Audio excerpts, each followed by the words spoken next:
Well, Quincy High and Western going at it on the diamond today. Brigham Young's team still looking to find some consistency as of late. Elliott Brittle on the bump this afternoon for the Blue Devils. A really nice day out there today despite the wind blowing all around early on in this one. Western up 3-0 after a couple of errors by QHS. Drake Green, though, going to get his squad on the board with a sack RBI. Hunter Weinhoff comes in to score now 3-1 in favor of Western.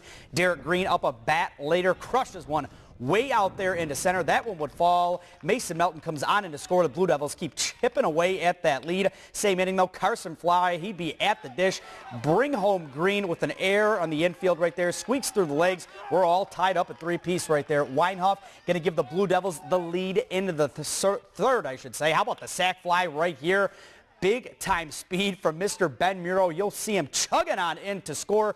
QHS goes up 4-3 at that point with Brittle on the mound. He'd finish the day with 6 innings pitched and 5 strikeouts as QHS gets the win 8-5 over Western today. How about some scores to pass along to you really quick? We'll start on the side at Illinois right now. Liberty gets it done over Unity 8-0 tonight. Beardstown, a big time winner over West Central as they win at 12-1. Griggsville Perry, they fall today to Pittsfield.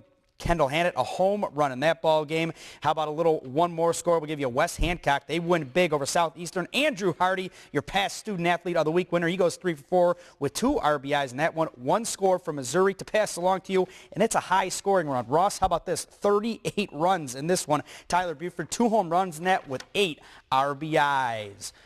Well, we will take it to the Western girls at the backyard today, taking on hot Q&D team. Speaking of that, this girl was scorching at the dish. Peyton Oden, big shot out to left field. That would play Ariel Gangenbacher. Q&D with an early 4-0 lead at that point as Oden would be sliding into third right there for a triple on the play. And then it was time for Miss McKenna Veith going yard at the backyard. A no-doubter to deep center, 2-run shot. As soon as she hit that thing, all her teammates stormed out of the dugout to show her some love. Lady Raiders well in control at that point, and they would just keep tacking on runs. No score for you at this one, but it was 13-0 in the first inning when I left in favor of Q&D. We'll have that one up at KHQA.com.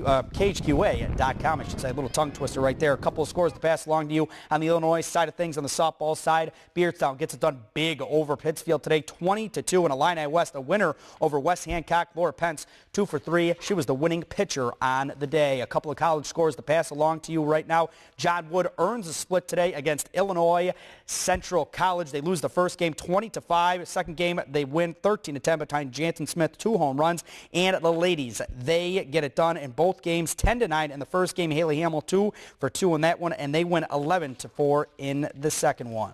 I'm excited for this opportunity.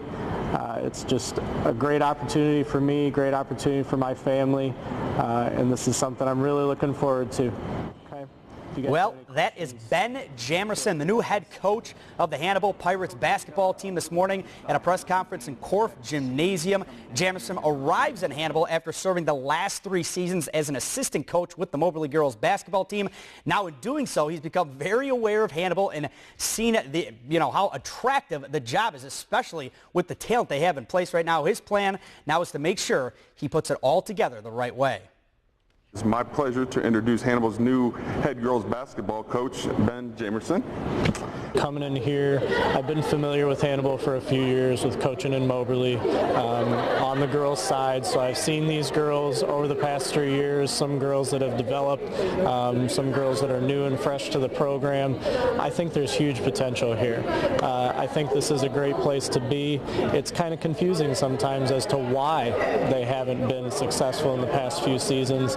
Like I was telling someone else just now, I looked over the past 5 seasons worth of records, and I felt like if I'm the kind of coach that can make a difference 3 possessions on both sides of the ball, then any game somewhere within the 12 to 15 point range could have been within reach.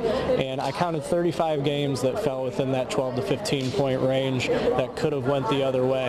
And if I can instill my philosophies with these girls, and if they can really buy into that, then I think that can make a huge difference here.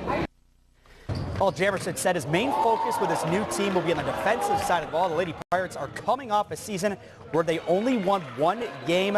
They'll open up the regular season at Bowling Green on November 23rd.